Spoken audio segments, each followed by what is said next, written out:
Well, good morning, and I'm here to see an old friend. Tim Rosinski and I dropped in on her about 5 years ago to see what she was up to with EBLI. And I'll tell you, you've come a long way, baby. It's kind of like, holy cow. So, in what on earth is EBLI? And everyone's going to find that out in just a minute. But we're going to be listening to Nora tell us all about EBLI, about an upcoming webinar, and talking about Common Ground. So that's kind of where we're headed. Let's begin by me shutting up and asking you, Nora, to tell us, first of all, tell us a little bit about yourself and your background, and then tell us about this amazing thing called EBLI, because I don't know if everyone's heard of it.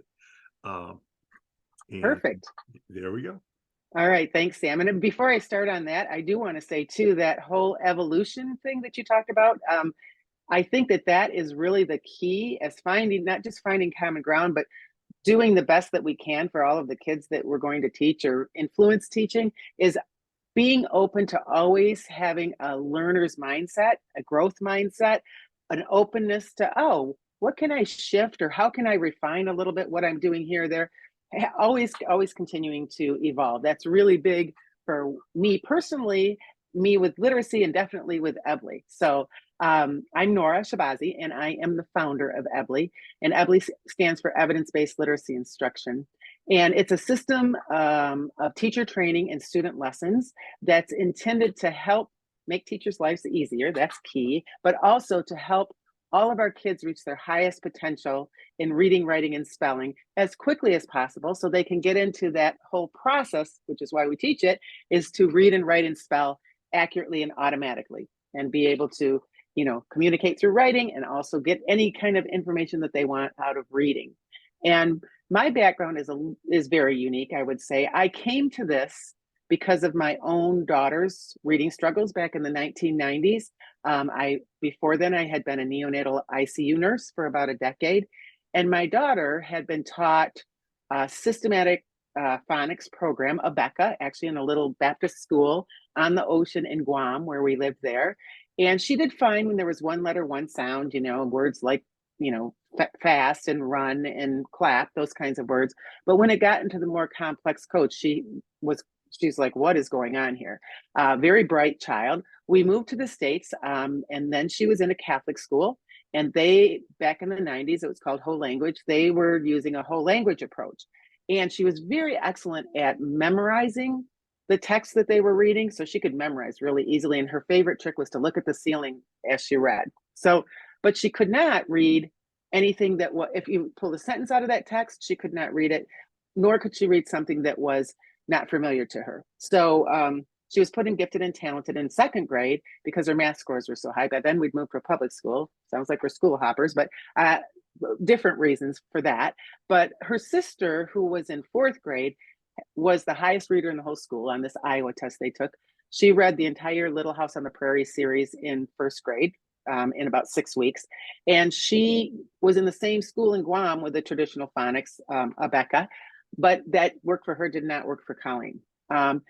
And so I started researching reading, came to after about 6 months. I mean, sat in on OG trainings. I sat in on workshop trainings, the Lucy Calkins models for reading and for writing. And I went to schools and I was observing all of these things. And so it wasn't making sense because everything I was learning about was what she'd already been taught.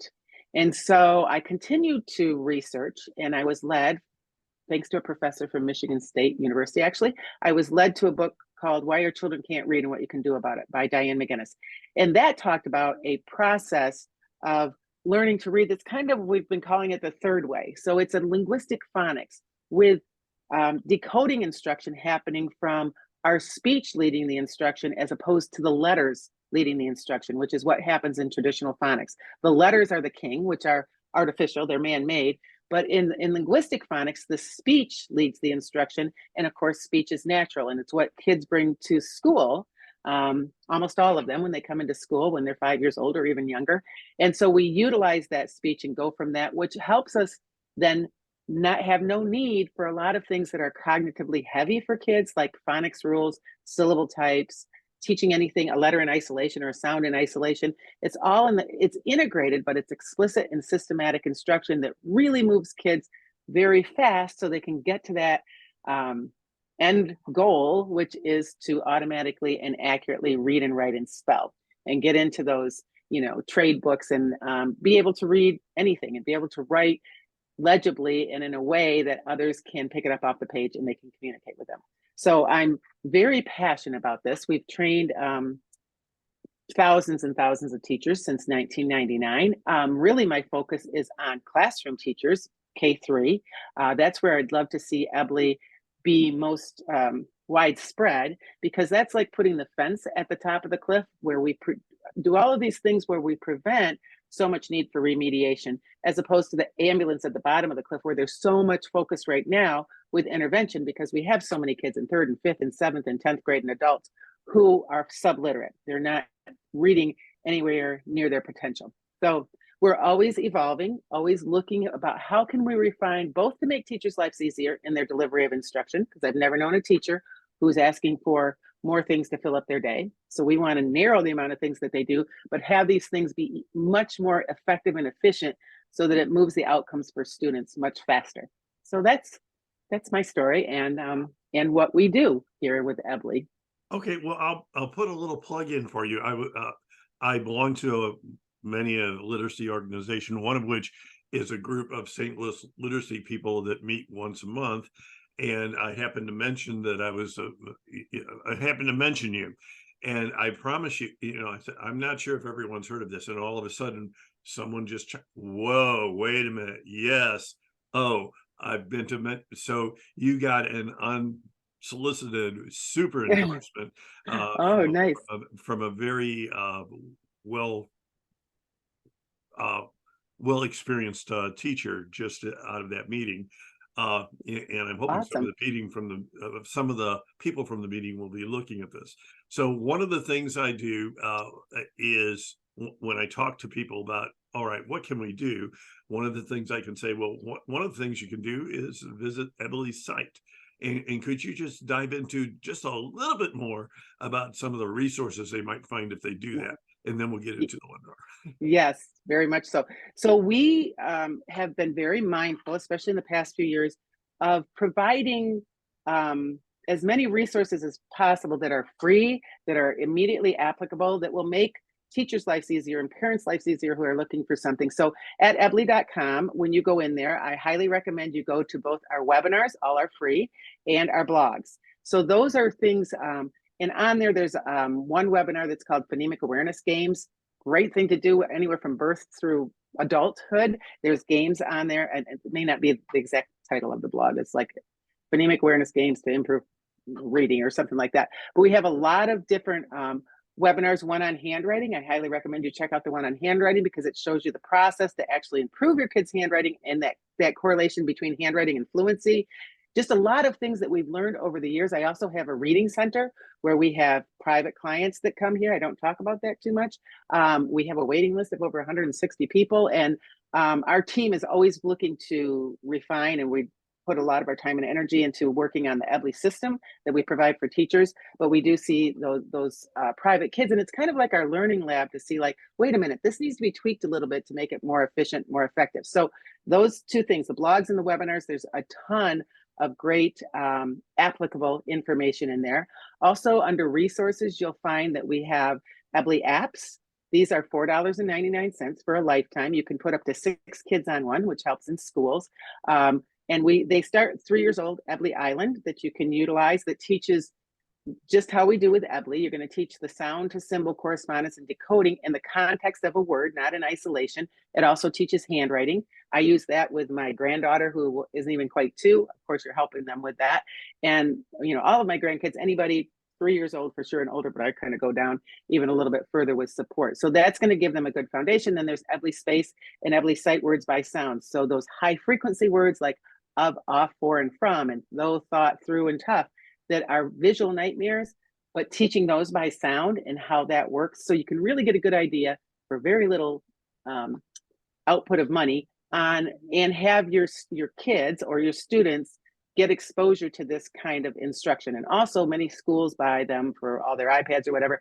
And if you buy 20 or more subscriptions at a school, they're $2.49. You can wipe off the kids from this year and put on your first grade kids from next year or whatever. So we really make those accessible, and they're really, really impactful. Now, another thing, if you have older people that you know who are subliterate, and there are many, and the older they get, the better they hide it. But I have created a series of free lessons that are on YouTube. If you go to EBLI YouTube, they're called EBLI Supercharged Lessons. And I've done this because so many teens and adults and preteens are falling off that cliff. And so these lessons, of course, we're not getting into the reading like we do in the writing, because I couldn't do that online, obviously, but to give them that foundation, which you can quickly get in decoding. But this gives them the concepts that you need. All they need is a whiteboard and a marker. Also moving into multi-syllable words, morphology, all of those things that they're going to encounter when they read and write, and to make it so that they're more automatic and accurate. So under those resources, when it says EBLI free lessons, you can click there, or you can go to our YouTube page and get those. So, kind of poke around on our website. The documentary, you can see the truth about reading. Someone gave me that poster as a gift. Sam and I both were interviewed for that, and I was the literacy consultant for it, pro bono. I just did that for free to try to get the word out about, how can we all work together to raise the bar as far as our literacy performance.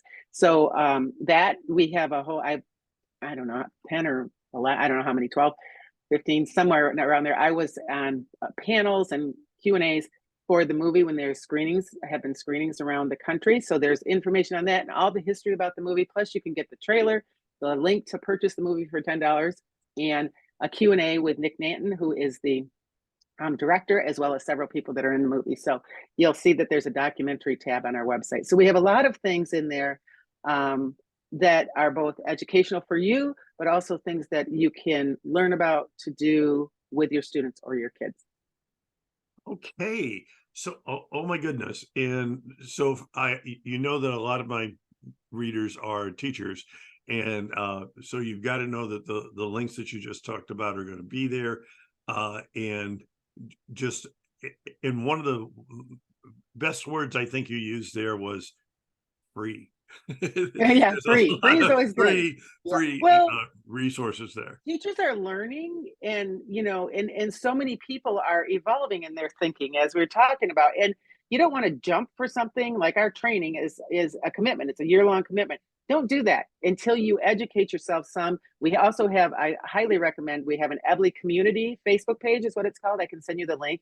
And on there are, of course, are people EBLI trained, but it's mostly people that are curious and that are exploring and that are wondering about what is this approach that's really a third way that's very different, and how we've either taught traditional phonics or analytical phonics or whatever. How can we do it in a way that's really effective and efficient?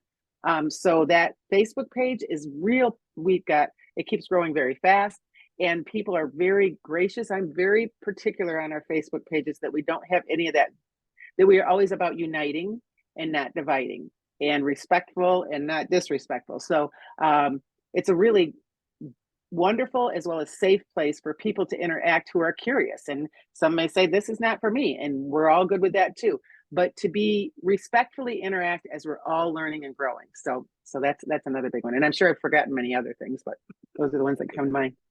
Well, now let's get into one of the key reasons we're doing this interview exactly when we're doing it. Mm. Do you happen to have a webinar coming up? I do. Really? I do. Could we hear about that? Yes. And like I said, we've been doing webinars over the years, and I always listen to the feedback that we're given, the experiences that we have, to help drive what we're going to choose to do in the webinars, because they're the needs of the people that are going to hopefully be watching them and benefiting from them. So we've had a lot in the last year and a half or so. We've had literally hundreds and hundreds and hundreds of people who have taught Orton Gillingham, especially, that have shifted over to teaching EBLI.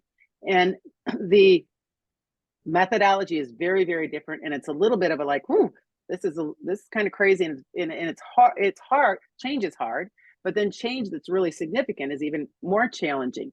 So we've had all of these people, and I, while I have educated myself on OG, I never had a need to learn it because what I learned to teach my daughter was what worked really well for her in a matter of hours.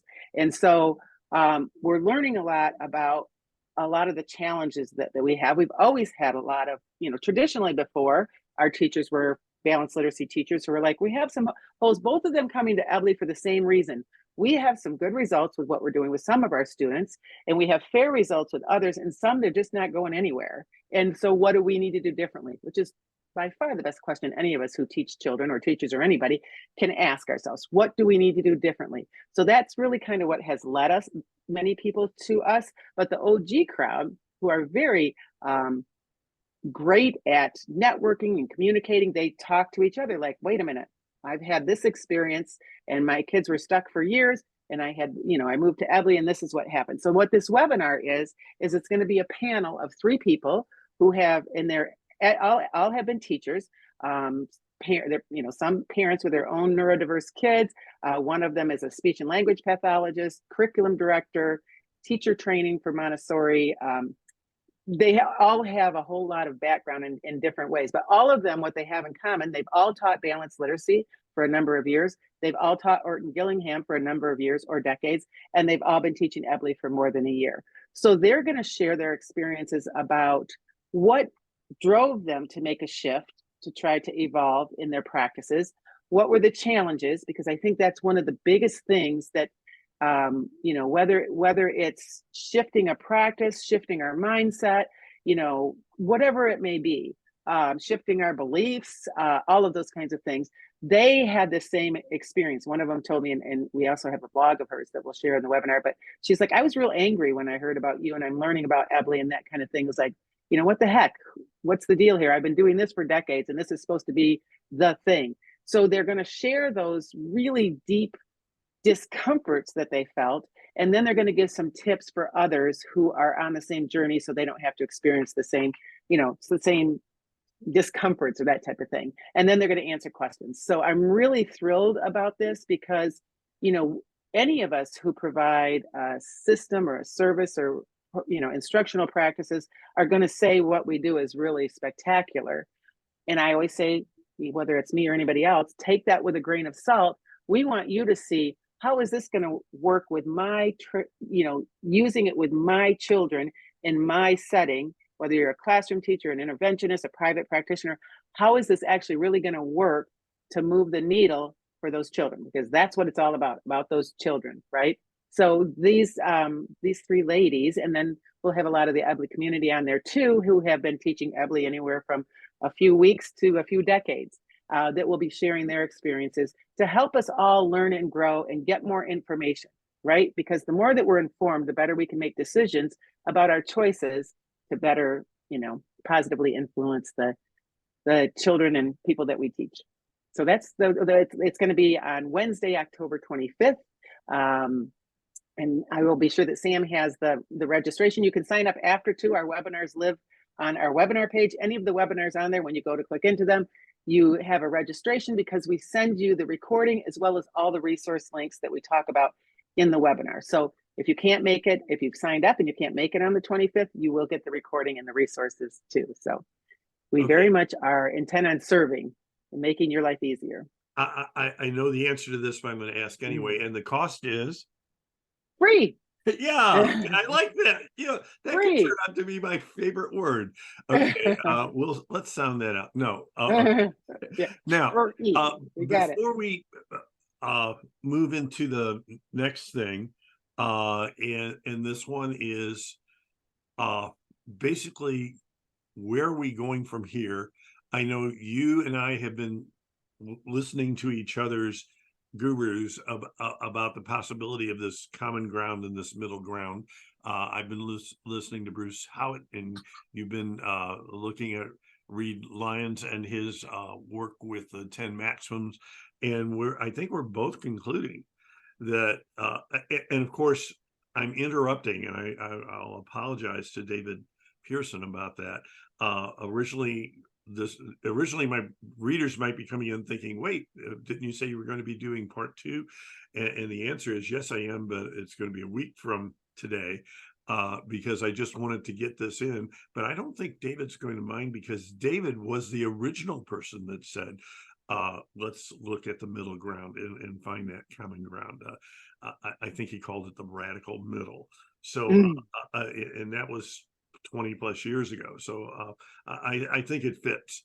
So all that said, as a lead in, what do you think about common sense, common ground? Do you think that Bruce and Reed and others talking that way, and of course you, do you think there's any hope for finding some common ground in all this mess that's going on at the moment? You know, my hope for this is very different today than it was even a month ago, and definitely 4 years ago, and for sure 20 years ago. I didn't think that I would ever even, I didn't think that I would ever even see a conversation like you and I having a conversation about this in my lifetime. Because there wasn't light put on like maybe we should talk about this. It was like, here's underground, there's this way and there's this way, and I'm right and I'm right and you're wrong and you're wrong, and that type of thing.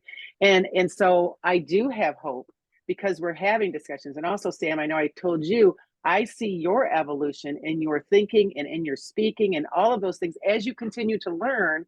And that's what we do as humans, right? Like, we don't have to be, I believe this and I'm going to die on my sword and never believe anything differently. But like, wait, you know what? Some of those things I'm so right on, and some of them I'm not quite right on, and I need to shift. And what do I need to do differently? There's that question, the number one question: what do I need to do differently?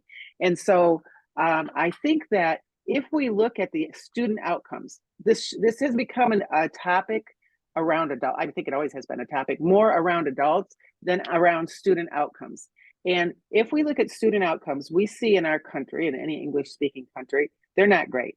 They're really abysmal for the most part, right? So if we were going to have this part or that part be the be all and end all, we would not have this abysmal student outcomes, right? So there's definitely some change that needs to happen and to shift. So how are we going to know if this coming together? We can't do all phonics and decodable books for years and years and years. We can't do all just reading books when we don't have the foundation of decoding and accurate decoding without that. Now, some kids, about 40%, they're going to do fine regardless of what we do with them. Either way, they'll figure it out. But that leaves a whole chunk of kids that are not going to. And then they become teens, and then they become adults who are not highly literate. And what they do is they spend their life energy hiding it. So this is not, we're not doing any favors for even ourselves, because we live in this society of a lot of subliterate people, but we're certainly not doing any favors to the people that are experiencing that and that type of thing. So we owe it to them to be open to question everything that we do, not just question it, but see when we're using it with these children that we teach or these adults that we teach, and we're not getting any change, nothing is changing. If you're doing something for months and nothing is changing, what do you need to do differently should be the question. If you're doing something for years and nothing is changing, you definitely need to ask yourself, wait a minute, we've got to do something differently. I was just this morning before I talked to you, Sam, thinking about a conversation I had with a mom whose son was severely dyslexic. And my daughter, I'm sure, was dyslexic. I never had her tested, but back in the 90s, I didn't really even know about that. But this son was severely dyslexic, and he'd had like 4 or 5 years of Orton Gillingham, and he hadn't really made much progress. So this mom was uprooting her whole family, mom and dad, and they were moving to a different state to put him in a school with the same instruction for tens of thousands of dollars in a year. And I said, and she said, you know, what you're talking about with your stuff sounds like snake oil. And I said, well, that's interesting that you say that. But my question to you would be like, if you've had 4 years of proof with hundreds of hours of instruction with your son where he didn't make progress, why would you choose to do the same thing and move to a state that has or a city that has a higher cost of living? You're going to lose your jobs. You're going to pay tens of thousands of dollars for this school to do the same thing that you've already found isn't, moving the needle for him. So we really need to be thinking and be honest. Sometimes it's hard to be honest with ourselves. I mean, I think that we're like, oh, I can see the fault in you and in you and you and you. And it's not even a fault, but think of what am I thinking? What am I believing? What am I doing? And what needs to change in me, instead of saying this child Well, they have dyslexia, so they can't do it, or these are the reasons. We need to look at our practices, the instructional practices that are working and the instructional practices that are not moving the needle. And again, some of the same things may have worked beautifully fine for other kids that her son was getting, but it wasn't working for him. So looking at that, asking those hard questions and really analyzing and looking for what can also make our lives easier. I mean, teachers are getting burned out and they're ditching the profession like crazy because they're being asked to do way too much. And then they're so confused because now that everybody is talking about the, research base and all of that type of thing, it's almost like there's an over onslaught of information from all kinds of areas. So I think that we, need to take a step back, ask what we need to do differently, and then be real, what do I want to say, mindful about looking for and checking out things and not really just believing anybody, including me, look into it. We have a place on our EBLI community Facebook page and featured where people share their stories. Those are the people you need to be listening to, the teachers, the private practitioners, the parents who have shared their experiences and had a different outcome. We're looking for different, better outcomes for students and for children and for learners. And so I think that the more that we talk, we need to have our kids moving quickly after they get that foundation in decoding into reading and using that set for variability and the things that we've taught them in their explicit reading instruction for that self-teaching to continue. That's really what works. We can't hold them back from books. We can't give them books without giving them the foundation of decoding, explicit decoding instruction, but it doesn't have to go over years and years and years. It can be done quickly so they can move in to do the whole, it's just like living in a house. We don't look at our house or the building I'm in and say, I wonder about those pipes that are underneath and the things that they did to make this happen. We don't think about that at that point. But if they didn't have whatever the roof or the whatever things are up there and the roof is falling down on me, that is impacting my life. So we have to have all those inner guts of what needs to happen. Then we get to live in the house. Yay. So that's my spiel about that. Okay. Now comes that point. I have two more natural points in my interview, and this is one of them. And that is, did we leave out anything? And this is your chance. And I must say that my overall take on this and a lot of things now is how on earth do we create that set for variability? And that seems to be one of the points that everybody agrees on in that self-teaching set that you're talking about. And I know that you've had success with that. So this is the last chance. You're the last word. And then we've got one more silly thing to do and we'll be done. All right. So, well, the set for variability and the self-teaching, when you have a really good foundation of explicit instruction and practice where the kids are, practicing these things, you don't have to teach every word that has EA in it for them to know how to use what sounds go with that letter. You teach some of them, and it's the process and how you teach it that is key, not that I've checked it off the list that I've taught that. So you think about, this is really important too, like teaching to mastery. That's one thing that I really want to talk to. I think about when I was in nursing school, I had a anatomy and physiology test that I quite frankly didn't really study for much, and it was a final and I had to do well on this final, of course. So I crammed. I studied all through the night and I got like a B+ on it.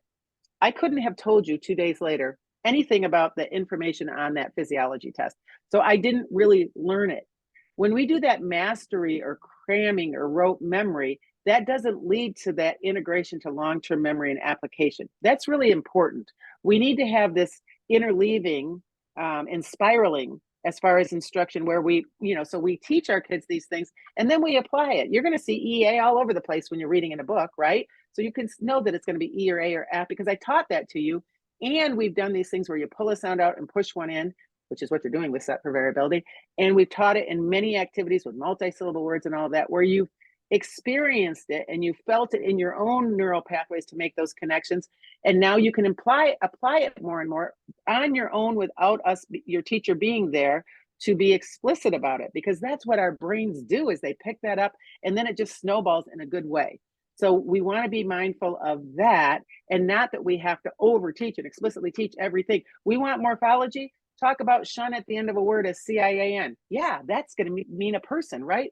A pediatrician, a musician, Whenever you see that at the end of a word with that spelling, that's going to be a person. Now, when you're writing, remember if it's something with it's a person, it's a magician, you're going to use that spelling for that those kinds of things that are going to be applied when you're reading and writing and spelling all the time.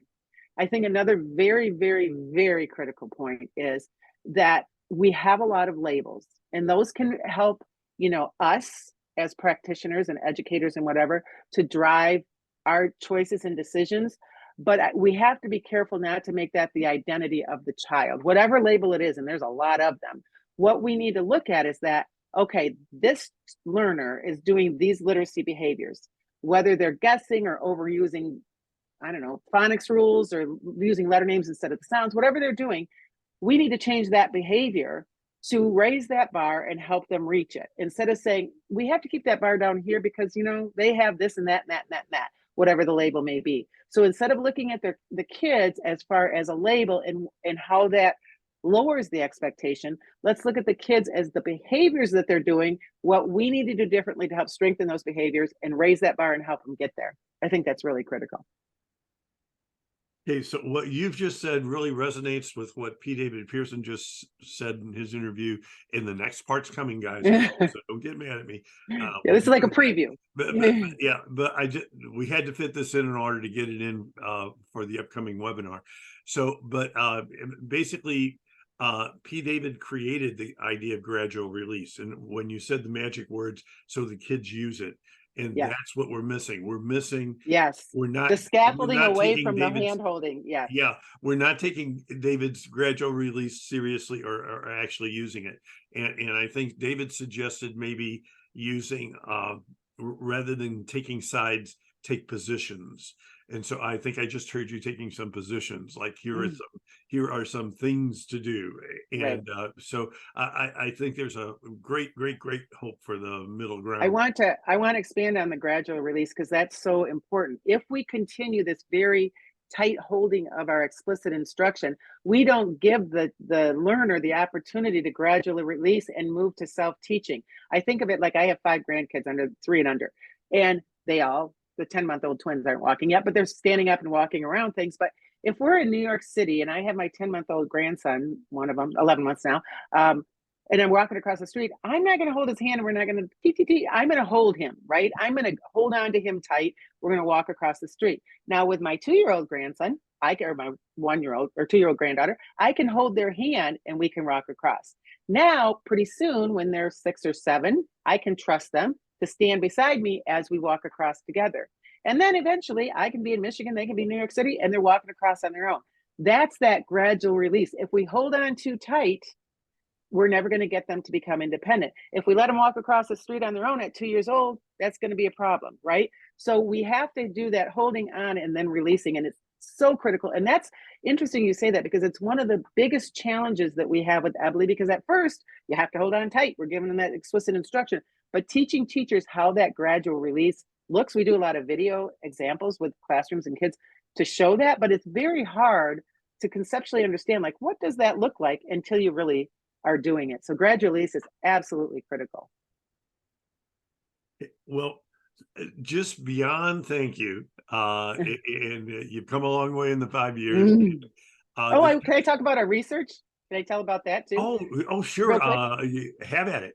I'm just going to tell just very quickly, because people are always saying, where is your data to research? And when I look at other programs or systems, it's like the implementation science is not very strong really on pretty much anything, quite frankly.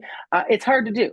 That's another thing. And it's very expensive, which is another thing. But right now we have research going on in 3rd through 6th grade intervention in 2 schools, one in Wisconsin, one in Massachusetts, with hundreds of students, which is thrilling. And we also have K through 5th grade classroom instruction with EBLI it's a, whatever kind of study that is, I'm blanking on it. But anyway, we have a control group that's random control study. There was a random selected control classrooms. No, that's the intervention's random selected. This one is there's classrooms that are doing it and others that are not, but they weren't randomly selected. But this is on K-5 classrooms. So we're going to be able to have data that shows what's the difference. Yay. And also we have an EIR grant. University of Virginia's literacy research team has written a federal grant for $4 million to study EBLI over 5 years in first grade classrooms. So we'll find out in the next month or two if that was funded or not. So we're very excited about that, so that we can show, because we do want to show, is this really working? We have thousands of teachers that are teaching EBLI and they share their data and their results and all, but we want to have these, more official studies to show what can happen with this kind of instruction. So that's another thrilling thing that's going on in our world. Okay, so overall, in the way of, let's consider everything. Let's use things from all sides, and this conversation just fits so well into that. So now we have one last silly tradition in a Bommarito interview, and you've already got the big smile, so that's good. And that is to do a Zoom wave goodbye. So a big smile and a Zoom wave goodbye. All right. And Thank that you, wraps everyone. things up. Thank you so much.